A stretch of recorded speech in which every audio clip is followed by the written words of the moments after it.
Hello and welcome to Loopy's Place. I'm Jane. This week I'm in my home sewing room and we're continuing in a series of videos that help to explain some of the terms that we use in patchwork and quilting.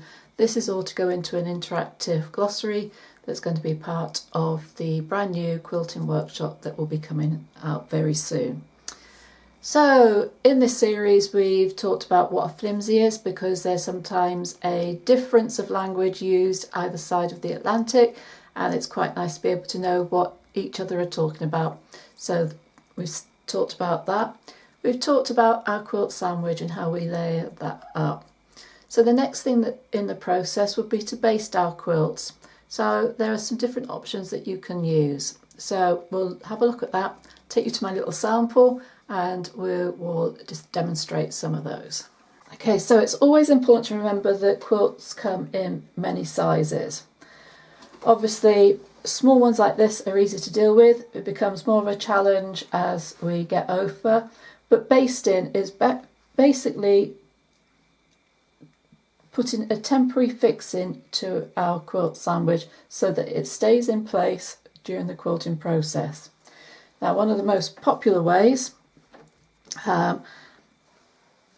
would be to spray baste. So you can make your own spray baste. You'll see some recipes from some quilters.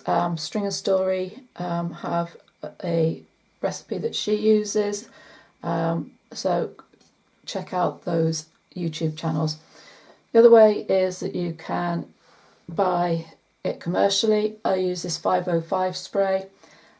You don't need to go mad with it. So I've got the small one. Give it a shake, make sure in a well ventilated area, and just give it a little spray.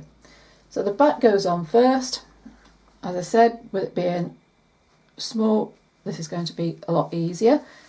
Take your time on a bigger one, and you want to make sure that you smooth out all of your wrinkles and that it's flat. You can turn it over, and then we're going to do the same for the front. And again on there, and we're going to make sure that all the wrinkles are pressed out to the side and it's well attached. And that's spray based. Now another way is pin basting, and quite often, especially with my bigger quilts, small ones, if I'm doing a cushion cover or a wall hanging, sometimes if they're fairly small, I will just use a spray based, and that's fine. When I start doing the bigger quilts, I combine this method. Oh, there's a dud pin there. Let me just get rid of that. So these are especially designed for basting quilts.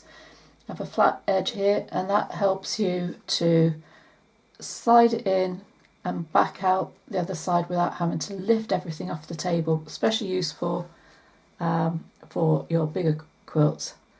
So you generally starting from the centre if you can, and working out to the edges, making sure it's flat. And you want to, especially if on a bigger quilt, want to make sure that you use plenty of pins to keep it in place, because you're going to pull it around quite a bit during the quilting process. So this is only small, so there we go. And that's pin basting. So as I said, bigger quilts I tend to do like that, and use both pins and the spray just to keep it together, especially if you're going to be quilting over multiple sessions. You can hand baste or hand tack it. Some long armours will give you offer a tacking service, basting service, where you send them all your materials and they will do a long stitch to hold everything in place. You can hand stitch. This is something that I don't generally do, but that is an option as well. But as we're saying, basting is just tacking it or keeping it all the layers together and using those methods or a variety of methods. So if you've been making quilts for a while, what is your favourite method of basting? Do you have one, or does it change like it does for me depending on the size of the quilt that you're doing? When we come to basting, the important thing to remember is that these pins, you can't sew over them. I know some people in dressmaking straight pins will stitch over them and pull them out afterwards. Not always recommended. However, you can't do that with these pins because they're like safety pins. If you stitch over them, there's no way to pull them out. So please, please, please don't sew over them. As soon as it comes into the vicinity of where your needle, you can take them out to prevent that from happening. So that's just one important thing to remember. I do hope you find that useful. Do come back as we discuss. Next time we're going to be doing about quilting gloves. Now this has come from a discussion on my Facebook page, and I look forward to sharing that with you very soon. Do make sure that you subscribe to my channel, hit that bell below, you get notifications when new content is added.